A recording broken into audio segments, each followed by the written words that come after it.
ఉండిపోవ నువ్విలా రెండు కళ్ళ లోపల గుండె చాటున ఇలా తీపి ఉప్పనే కదా అంటూ ఇంట్రెస్టింగ్ పోస్ట్ని షేర్ చేసుకుంటూ వచ్చేసిన కావ్యశ్రీ నిఖిల్ గురించి ప్రత్యేకంగా పరిచయం అవసరం లేదు. అయితే నిఖిల్ వచ్చేసి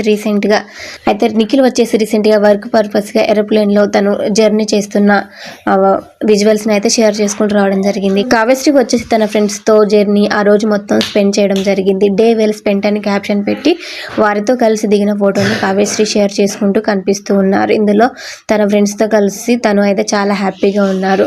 కావ్యశ్రీ ఇలా తన ఫ్రెండ్స్తో కలిసి ఫోటోని షేర్ చేయడం చాలా రేర్. చాలా రోజుల తర్వాత ఈ ఫోటోని షేర్ చేశారు కావ్యశ్రీ ఎక్కువగా ఒంటరిగా ఉండడానికే ఇష్టపడతారు. అలాంటిది తన ఫ్రెండ్స్తో పోస్ట్ని షేర్ చేయడం జరిగింది కావ్యశ్రీ. అంతేకాకుండా రీసెంట్గా ఇప్పుడు అన్ని పోస్టుల కన్నా కావ్యశ్రీ షేర్ చేసిన పోస్ట్ అయితే ఇంట్రెస్టింగ్గా ఉంటూ వచ్చేస్తుంది. ఆఫ్సారీతో 4 ఫోటోలని షేర్ చేస్తూ మంచి హ్యాపీగా కనిపిస్తున్నారు. ఈ పోస్ట్లో మంచి లాఫింగ్తో ఉండిపోవా నువ్విలా రెండు కళ్ళ లోపల అంటూ పోస్ట్ని షేర్ చేసుకుంటూ రావడం జరిగింది. అయితే ఈ సాంగ్ అయితే నిఖిల్కి బాగా సెట్ అయిపోయింది. ఇక కావ్యశ్రీ నిఖిల్ని గుర్తు చేసుకుంటుంది అనే విధంగా ఫ్యాన్స్ అయితే హ్యాపీగా ఫీల్ అవుతూ వస్తూ ఉన్నారు.